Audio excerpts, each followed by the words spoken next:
channel Medical with Nursing Officer and today's topic is grief. So what is grief? जैसे कि आप देख सकते हैं डेफिनेशन लिखी हुई है कि ग्रीफ क्या होता है. So grief is a reaction to an individual to a significant loss, है ना. ग्रीफ क्या होता है? किसी भी इंडिविजुअल का एक रिएक्शन होता है जब उसको लाइफ में कोई लॉस हो जाता है तो उसका जो रिएक्शन होता है वो उसको हम ग्रीफ कहते हैं. ठीक है. हर इंडिविजुअल की लाइफ में कुछ ना कुछ लॉस होता है, लाइक उसके किसी लव्ड वन की डेथ हो जाना या फिर बिजनेस में लॉस हो जाना, स्टडी में लॉस हो जाना. तो उस टाइम पीरियड का जो स्टेजेस होती हैं उसको हम बोलते हैं ग्रीफ. उसका जो रिएक्शन होता है किसी भी इंडिविजुअल का किसी भी सिग्निफिकेंट लॉस को लेकर के.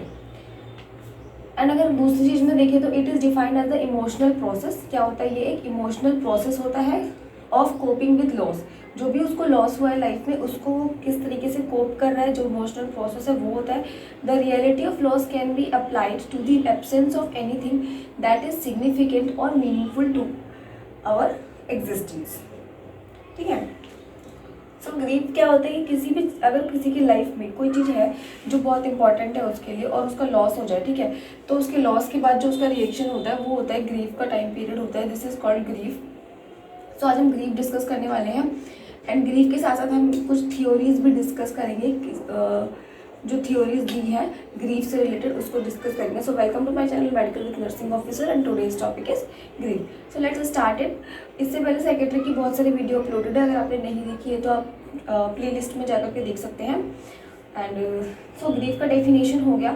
सो नाउ अगर ग्रीफ क्या होता है, मान लीजिए जैसे मैंने अभी आपको बताया किसी लव्ड वन की डेथ हो जाना, जॉब में लॉस हो जाना, या अगर किसी को जॉब में कोई लॉस हो गया या किसी का कोई बॉडी पार्ट था वो एक्सीडेंटल लॉस हो गया. ठीक है. So that is called. या फिर किसी डिजास्टर, किसी ने अपनी आंखों के सामने कोई डिजास्टर देखा है जिसमें उसके फैमिली मेम्बर्स का लॉस हुआ है, उसकी फैमिली का लॉस हुआ है ना, जो उसके घर था उसका लॉस हो गया, फाइनेंशियल लॉस हुआ है. So this is all come in grief. ठीक है. नाउ अगर ग्रीफ में देखें तो ग्रीफ में जो पर्सन होता है उसका रिएक्शन देखते हैं, उसका रिस्पॉन्स क्या होता है. सो दो टाइप के रिस्पॉन्स हम देखेंगे. First is physiological response. एक तो फिजिकली क्या रिस्पॉन्स पर्सन शो कर रहा है. नेक्स्ट इज साइकोलॉजिकल रिस्पॉन्स कि साइकोलॉजिकली उसको क्या रिस्पॉन्स शो करता है. जो पर्सन होता है क्या रिस्पॉन्स वो शो करेगा किसी को ग्रीफ है तो. ठीक है. सो एक तो पर्सन क्राई करता है बहुत ज़्यादा. ठीक है. एक क्राई करेगा, देन उसको शॉर्टनेस और ब्रीथ हो जाएगा, पाल्पिटेशन होगा, इंसोमेनिया होगा मीन्स नींद नहीं आना, देन एनोरेक्सिया यानी कि loss of appetite, choking sensation मतलब सांस कभी कभी ऐसा लगेगी कि रुक गई है गले में, एंड जीआई डिस्टर्बेंस यानी कि गैस्ट्रोइंटेस्टाइनल डिस्टर्बेंसेस होती है पेशेंट को. इसके साथ साथ पेशेंट को टाइटनिंग ऑफ द चेस्ट होता है. ठीक है. So tightening of the chest होता है. So these are the physiological response. Physically वो क्या क्या रिस्पॉन्स शो करता है ये वो है. नाउ बात कर लेते हैं साइकोलॉजिकल रिस्पॉन्स की. सो साइकोलॉजिकल वो क्या शो करेगा? First of all he will feel loneliness, उसको बहुत अकेला अकेला लगता है. Then sadness. ठीक है. देन एंजाइटी होती है पेशेंट को. देन वो पैनिक एपिसोड्स को भी शो करता है. इसके साथ साथ एंगर भी हो सकता है. देन डिसओरिएंटेशन मतलब अपने आसपास उसके जो भी चीज़ें हो रही है उसको लेके वो ओरिएंट नहीं होगा.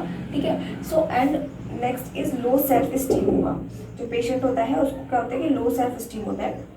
So this is about the response of the person. अगर उसको ग्रीफ हुआ है तो उसका रिस्पॉन्स है. ठीक है. इस तरीके से वो रिस्पॉन्स को शो करता है. सो ग्रीफ क्या है कि किसी भी चीज़ का अपनी लाइफ में जब लॉस हो जाता है तो वो कंडीशन हमारी ग्रीफ के अंदर आती है. अब इसको लेकर के ना थ्योरीज दी हुई हैं, 2-3 थ्योरीज दी हुई हैं आपकी बुक में, जिसमें से हम इन्होंने क्या करा, कबलर रॉस ने क्या करा, एक रिसर्च करी किसके साथ, जो टर्मिनली इल पेशेंट्स थे, टर्मिनली इल पेशेंट्स हैं उनके साथ इन्होंने क्या करा, एक रिसर्च करी उनके ऊपर. और इन्होंने क्या पाया कि जब टर्मिनली इल पेशेंट के पास साथ इन्होंने रिसर्च करी तो इन्होंने देखा कि जब वो पर्सन उसमें ग्रीफ में है तो उन्हें 5 स्टेजेस होती हैं ग्रीफ की. ठीक है. तो 5 स्टेजेस को इन्होंने नोट डाउन करा अपनी रिसर्च में, जो कि इन्होंने आगे एक्सप्लेन किया है.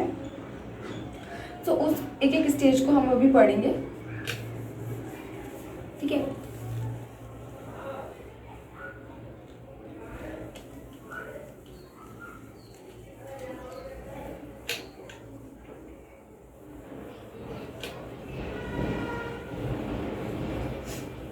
नाम आपने नोट कर लिया होगा, आई थिंक कबलर रॉस इन 1969 इन्होंने रिसर्च करी टर्मिनली इल पेशेंट के ऊपर और जो है स्टेजेस को फाइंड आउट किया, जो कि 5 स्टेजेस होती है।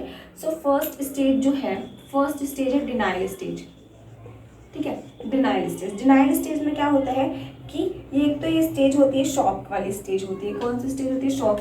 पेशेंट को बहुत पर्सन जिसके साथ भी लॉस हुआ है वो एकदम शॉक में चला जाता है कि ऐसा कैसे हो गया ना, ये कैसे हो गया, वो विश्वास नहीं कर पाता उस चीज़ पर, डिसबिलीव होता है उसको। एंड वो कौन सा रिएक्शन होता है कि नो, जैसे no it can't be happen with me, इस तरीके से उसको विश्वास नहीं होता कि ऐसा कुछ हो गया है उसकी लाइफ में या फिर ऐसा कुछ है, ठीक है। So first stage is denial का स्टेज होता है, जिसमें कि पर्सन जो होता है वो शॉक की स्टेज में चला जाता है, एकदम कुछ धक्का लगता है उसको और उसको लगता है कि नहीं ऐसा तो हो ही नहीं सकता, ये सच नहीं है, ऐसा नहीं हुआ है, ऐसा नहीं होना चाहिए था, या फिर जो भी आप कहेंगे तो बोलेगा नहीं ऐसा तो हुआ ही नहीं है, ऐसा नहीं हो सकता। सो यहाँ पे मैं अपना एक एक्सपीरियंस बताती हूँ कि व्हेन आई वाज वर्किंग, तो मैं हमारी ड्यूटी थी वहाँ पर, एक बहुत ही एज्ड अंकल आए थे, उनकी एज मेनली 65 ईयर्स की एज होगी। तो उनका क्या हुआ कि उनको एक्यूट रीनल फेलियर हो गया, ठीक है, एक्यूट रीनल फेलियर हो गया था।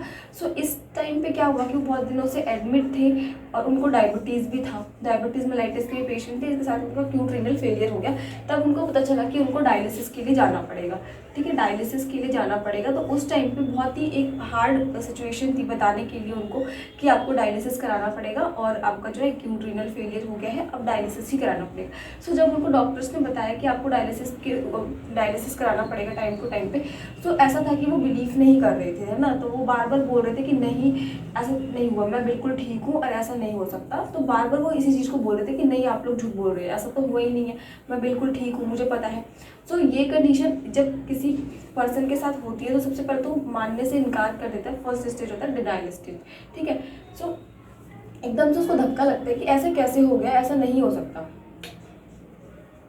नेक्स्ट जो आपकी स्टेज होती है वो एंगर की स्टेज होती है, ठीक है। Next stage is your anger. So anger वाली स्टेज में जो पर्सन होता है कहते हैं वाई मी, ठीक है। ऐसी स्टेज होती है कि वो बार बार उसको ऐसा लगता है कि वाई मी, कि मेरे साथ ही ऐसा क्यों हुआ है, and it is not fair, ऐसा मतलब ये सही नहीं है। वो इस तरीके से कमेंट करेगा कि मेरे साथ ही ऐसा क्यों हुआ है ना, और ये कोई अच्छी बात नहीं है कि मेरे साथ ऐसा हो गया। इस तरीके से वो बार बार ब्लेम करेगा गॉड को, गुस्सा दिखाएगा वो बार बार अपने लव्ड वन को, केयर गिवर्स को, ठीक है, जो भी उसके आसपास होते हैं उनको गुस्से से वो बात करेगा। सो उस टाइम पे बहुत ही एक ऐसी सिचुएशन होती है जब अंडरस्टैंड करना है पर्सन की जो भी इमोशंस हैं उसको। सो इस स्टेज में क्या होता है कि उसको लगता है वाई मी, ये मेरे साथ ही ऐसा क्यों हो रहा है। तो इस टाइम पे उसको बहुत ज़्यादा एंगर वाली फीलिंग आती है।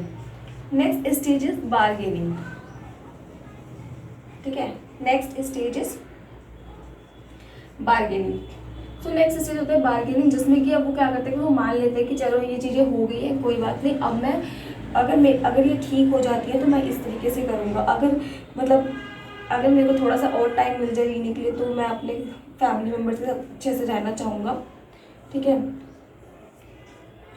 ऐसा हो गया, चलो कोई बात नहीं, अब मैं ठीक से रहने की कोशिश करूँ। तो बार्गेनिंग करता है। लाइक अगर किसी ओल्ड के साथ हुआ है ना, किसी ओल्ड पर्सन के साथ हुआ है, तो वो क्या बार्गेनिंग करेगा भगवान से कि मुझे बस अपने जो भी उनके घर में छोटे बच्चे के, वो कहेगा कि मुझे अपने पोते पोते की शादी देखनी है, उसके बाद बस बेशक मेरी डेथ हो जाए, मुझे कोई मतलब नहीं। तो वो भगवान से अब थोड़ी सी और ज़िंदगी मांगने के लिए बार्गेनिंग करेंगे। इस टाइप से बार्गेनिंग होता है। लाइक अगर किसी के साथ हो गया तो वो इस तरीके से बार्गेनिंग करेंगे कि if God will help me, I will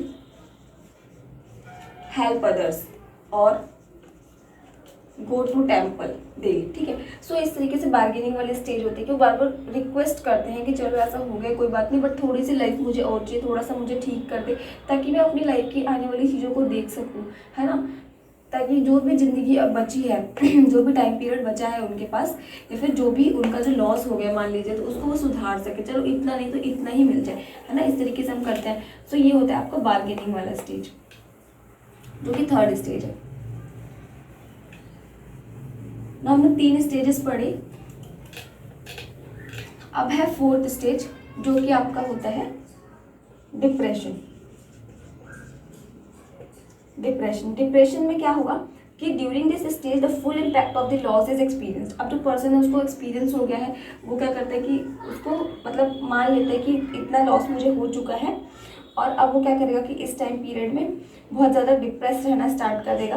this is a time of quite dispersion and disengagement from all association with the lost entity. ठीक है, सो नेक्स्ट स्टेज है आपका डिप्रेशन। फिफ्थ स्टेज है acceptance. जो acceptance है ये आपका final stage है ग्रीफ का, ये आपका ग्रीफ का फाइनल स्टेज होता है। और इसमें क्या होता है कि जो भी उसका लॉस हुआ है ना, जो भी उसको लॉस हुआ है, whether it is financial, whether it is मतलब बॉडी से रिलेटेड है, जो भी लॉस है उसको वो एक्सेप्ट कर लेता है, रियलिटी को एक्सेप्ट कर लेता है और लॉस को भी एक्सेप्ट कर लेता है जो उसके साथ हुआ है। ठीक है, इसके साथ ही जो कुबलर रॉस है उन्होंने एक बात और बोली है कि all individual do not experience each of these stages in response to loss, nor do they necessary experience them in the other in this order. Some individual grieving behavior may fluctuate and even overlap between stages. ठीक है, सो 5 stages आपको किसने दी थी? Kübler Ross ने दी थी 1969 में। कब दी थी? जब उन्होंने टर्मिनली इल पेशेंट के साथ एक रिसर्च करी थी और पाया था कि ग्रीव की 5 स्टेजेस होती हैं। इसके साथ ही उन्होंने ये भी बोला है कि सभी, ऐसा ज़रूरी नहीं है कि हर एक पर्सन 5 स्टेज को फील करे, है ना, हर एक पर्सन 5 स्टेज को फील करे, दिस इज नॉट इम्पोर्टेंट, ये फ्लक्चुएट भी होता रहता है। ठीक है, हो सकता है कुछ पर्सन 3 स्टेज को फील करे, या फिर हो सकता है किसी ने फर्स्ट, थर्ड, 5th स्टेज को फील किया हो, है ना, तो इस तरीके से ये फ्लक्चुएट भी होता है। ये कुबलर रॉस ने बोला है अपनी, जो उन्होंने रिसर्च करने के बाद जो थ्योरी दी है उसमें। ठीक है, जो नेक्स्ट थ्योरी है वो है जॉन बॉल्बे की थ्योरी है। इन्होंने बोला है कि इनके हिसाब से इन्होंने 4 स्टेजेस बताई हैं, इनके हिसाब से इन्होंने 4 स्टेजेस बताई हैं आपको ग्रीफ प्रोसेस की, कि सभी इंडिविजुअल में 4 स्टेजेस होती है ग्रीफ प्रोसेस की। और इन्होंने ये भी बोला है कि चाहे वो इन्फेंट हो, चाहे वो 6 मंथ तक का, मतलब एज यंग एज 6 मंथ तक का बेबी भी हो, उसमें भी ग्रीफ का प्रोसेस जो देखने को मिलता है। सो इनकी जो 4 स्टेजेस है वो फर्स्ट है इसमें नम्बनेस और प्रोटेस्ट। ठीक है, एक तो वो नम्बनेस और प्रोटेस्ट फर्स्ट स्टेज को बोला है। Then second stage is disequilibrium, then disorganization is third stage. ठीक है, disorganization and fourth is reorganization. So John Bowlby ने बोला कि जो पर्सन है, अगर किसी को ग्रीफ होता है तो वो 4 स्टेजेस को होती है उसमें। ठीक है, नम्बनेस एंड प्रोटेस्ट, देन एक तो बहुत ज़्यादा वो मतलब जो भी उसके साथ है उसको मानने से इनकार कर देगा। ठीक है, प्रोटेस्ट, देन डिसइक्विलिब्रियम, उसकी जो लाइफ चल रही थी अब तक स्मूथ, अब वो डिसइक्विलिब्रियम हो जाएगी, यानी कि इमोशनल स्टेटस जो उसका डेली वर्क है उसमें एक जो है कि स्टेबिलिटी नहीं रहेगी।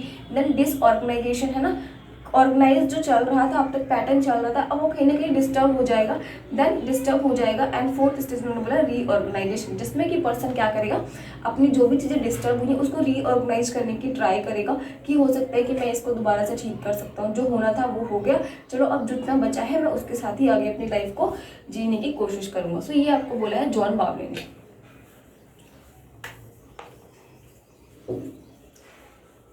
तो मेनली जब एग्जाम में आता है ग्रीफ तो हमें जो लिखना होता है, अगर आप चाहें तो दोनों थ्योरीज को लिख सकते हैं, अगर आपके पास टाइम नहीं है। ठीक है, अगर आपके पास टाइम नहीं है तो आप सिर्फ एक थ्योरी को, जो कार्ल रॉस ने दी है, उस थ्योरी को लिखेंगे, जिसमें हमने 5 स्टेजेस पढ़ी। फर्स्ट आपने पढ़ी डिनाइल, देन पढ़ा एंगर, देन डिप्रेशन, देन आपने क्या पढ़ा, एक्सेप्टेंस, एंड आपने यहाँ पर थर्ड में पढ़ा था बार्गेनिंग। ठीक है, तो ये आप लिख सकते हैं। So this is all about the grief. I hope आपको लेक्चर समझ आया होगा। अगर आपको लेक्चर समझ आए तो प्लीज़ वीडियो को लाइक करें एंड शेयर करें अपने